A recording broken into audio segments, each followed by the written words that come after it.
भगवान किसी को सुख दुख नहीं देते। हमारे प्रारब्ध में जब सुख लिखा होता है तो सुख अपने आप आ जाता है, और जब दुख लिखा होता है तो दुख भी आ जाता है। भक्तराज प्रहलाद जी कहते हैं कि सुख को प्राप्त करने के लिए हमको कोई ज्यादा परेशान नहीं होना चाहिए। संसार का जो सुख है, जो सुख भोग है, इसके लिए प्रयास करने की कोई जरूरत नहीं है। क्यों? क्योंकि जो भी कुछ इस संसार में हमको मिलता है सब कुछ प्रारब्ध के अनुसार मिलता है, अपने कर्म के अनुसार ही मिलता है।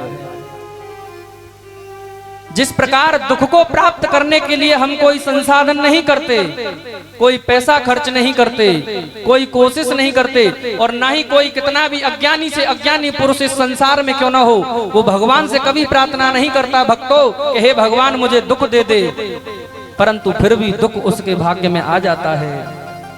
उसी प्रकार परमात्मा यदि किसी को दुख भी देते हैं तो किसी को सुख भी देते हैं। उसी प्रकार से बिना यत्न किए सुख भी आएगा, ये तय है, और बिना प्रयास किए दुख भी आएगा, ये भी परम सत्य है। एक कोई ब्राह्मण देवता थे पंडित जी, और लक्ष्मी जी की आराधना करने के लिए घर से निकल गए। पंडित जी घर छोड़ करके गए, मन में सोचा कि लक्ष्मी जी की आराधना करेंगे, घर पे जवान बेटी है, उसके विवाह के लिए हमको कुछ धन मिल जाए। तो वो पंडित जी घर से गए और लक्ष्मी जी की आराधना करने लगे। इधर पंडित जी तपस्या करते हैं, बहुत दिनों तक उन्होंने तपस्या करी। लक्ष्मी मैया प्रसन्न हो गई और कहती हैं कि हे विप्रवर, वर मांगो, क्या चाहते हो? ब्राह्मण देवता कहते हैं कि आप भगवती हो, साक्षात लक्ष्मी हो, बस इतना धन दे दो जिससे अपनी बेटी का विवाह हो जाए, मुझे और कुछ नहीं चाहिए। लक्ष्मी मैया कहती हैं कि आप तो बेटी के विवाह के लिए यहाँ पर तपस्या करने आए हो, परंतु आपकी बेटी का विवाह तो आपके गांव वालों ने कर दिया। सभी ने सोचा कि भाई ब्राह्मण की बेटी है, अब पंडित जी पता नहीं कहाँ चले गए, इसकी उम्र निकलती जा रही है। सभी ने धन एकत्रित किया, एक दूसरे के सहयोग से बेटी चले गई अपने ससुराल। तो लक्ष्मी मैया कहती हैं कि आप कोई दूसरा वरदान मांगो, क्या चाहते हो? तो पंडित जी महाराज कहते हैं कि हे देवी भगवती लक्ष्मी, बेटी के विवाह करने के लिए, तपस्या करने के लिए आया था, आपको प्रसन्न करने के लिए आया था, मेरी बेटी ससुराल चले गई, आप कहती हो तो अब मुझे कुछ भी नहीं चाहिए। लक्ष्मी मैया कहती हैं कि नहीं ब्राह्मण देवता, आपने तपस्या की है और इस तपस्या का भोग तो आपको भोगना पड़ेगा।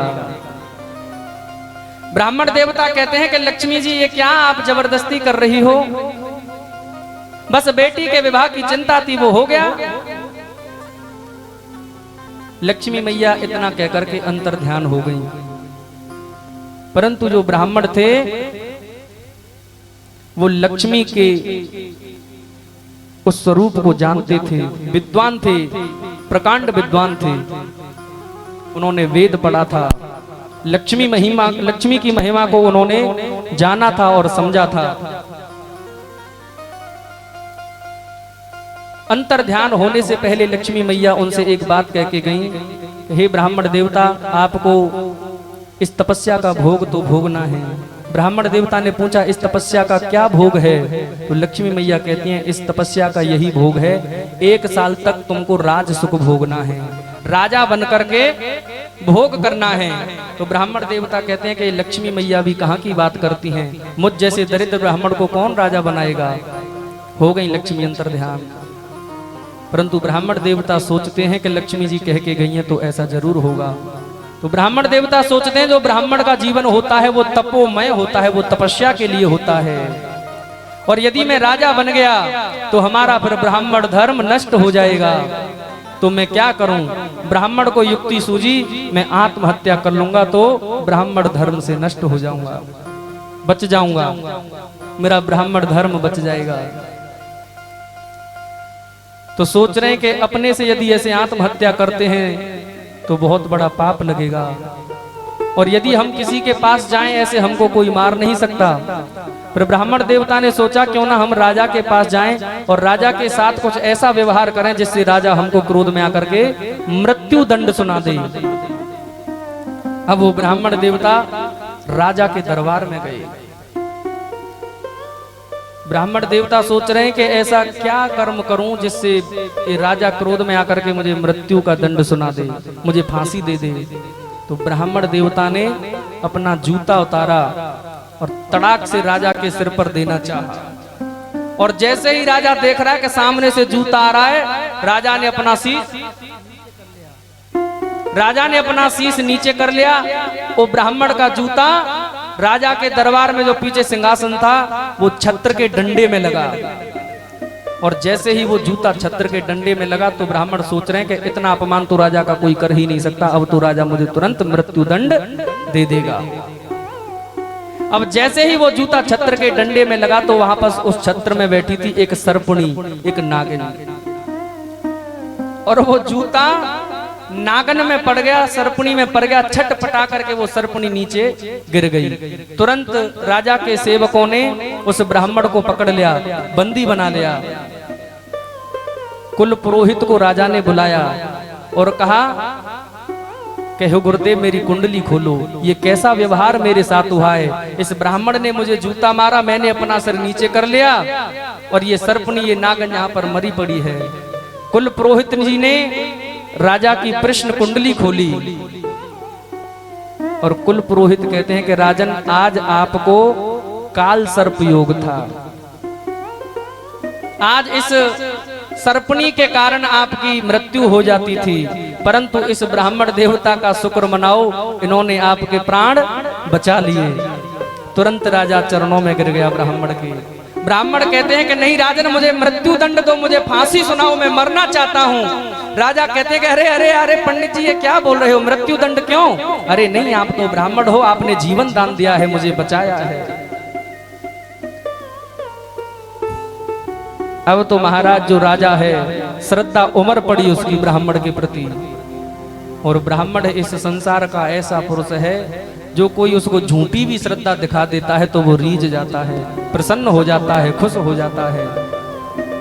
अब तो राजा कहता है कि आपको मेरे साथ ही रहना है और मेरी गद्दी पर बैठना है, मैं आपकी सेवा करूंगा, मुझे सेवा का सौभाग्य प्राप्त कराइए आप। ब्राह्मण कहता है कि यदि राजा इतनी सेवा करने के लिए तैयार है तो चलो कोई बात नहीं, इसके साथ रह लेते हैं। अब तो जहां कहीं भी राजा जाए उन ब्राह्मण देवता को अपने रथ के सिंहासन पर बिठाए और खुद उन चरणों में बैठे। बहुत सेवा करता था। प्रारब्ध इधर अपना कर्म करता है, 1 साल पूरे को होना आता है। एक दिन की बात है, वो राजा और ब्राह्मण शिकार खेलते खेलते जंगल में गए। रात्रि हो गई, दोनों का वहीं पर शिविर लगा, वस्त्र आवास लगा। राजा के सैनिक थे बहुत, बाहर निगरानी कर रहे हैं। इधर राजा का पलंग लगा है और इधर ब्राह्मण देवता का पलंग लगा है। रात्रि में दोनों सो गए, शयन कर रहे हैं। राजा गहरी नींद में सो गया। उस जंगल में वस्त्र आवास में जहां पर दोनों सो रहे थे वहां पर दोबारा से एक सर्प आ रहा था। पंडित जी की नींद खुली और देखते हैं कि राजा गहरी नींद में सो रहे हैं और ये सर्प इनको काट देगा, इनकी मृत्यु हो जाएगी। इस राजा ने मेरी बड़ी सेवा की है, अपने सिंहासन पर बिठाता है, मुझको पूजता है, मेरी आरती उतारता है, मैं इसको मरने नहीं दूंगा। तो क्या होता है, ब्राह्मण जो थे अपनी म्यान से तलवार निकालते हैं, क्योंकि राजा के साथ रहते थे, शस्त्र चलाना जानते थे। और जैसे ही पंडित जी ने तलवार निकाली, तलवार की आवाज सुन के खर्र की आवाज हुई, वो खर्र की आवाज सुन के सर्प भाग गया और राजा की नींद खुल गई। और राजा की नींद खुली तो राजा की बुद्धि बदल गई और कहा, क्यों ब्राह्मण देवता, मैंने राजपाट तुझे दिया, तेरी इतनी सेवा की, आज एकांतवास पाकर के तू मुझे मार देना चाहता है ताकि जो मेरा राज है वो निष्कंटक हो जाए। ब्राह्मण देवता लाखों प्रमाण देते परंतु कोई प्रमाण नहीं था। ब्राह्मण ने कहा कि अभी यहाँ पर एक सर्प आया था, कहाँ है सर्प? वो सर्प तो भाग गया और आपके हाथ में तलवार है। बहुत प्रयत्न किए परंतु कुछ नहीं मिला। राजा कहता है कि मैं इस ब्राह्मण को मृत्यु दंड नहीं दूंगा, क्योंकि इसने एक बार मेरे प्राणों की रक्षा की है और मेरे प्राणों की रक्षा की है। आज ये भले ही मुझे मारना चाहता था परंतु मारा नहीं। इसलिए राजा ने कहा कि हे ब्राह्मण, मेरे राज्य की सीमा से तुरंत बाहर चले जा, इसी में तेरी भलाई है। ब्राह्मण चल दिए, जा रहे हैं, राजसी वस्त्र उतार दिए। सामने से लक्ष्मी देवी मिल गई और कहती है, कहो विप्रवर, क्या होता है कर्म का फल? क्या होता है कर्म का फल? कहने का भाव क्या है? गीता में भगवान श्री कृष्ण अर्जुन से बड़ी सुंदर बात कहते हैं कि अवश्यमेव भोक्तव्यम कृतम कर्म शुभाशुभम न भोक्तम क्षीयते कर्म कल्प कोटि शतैरपि। अपने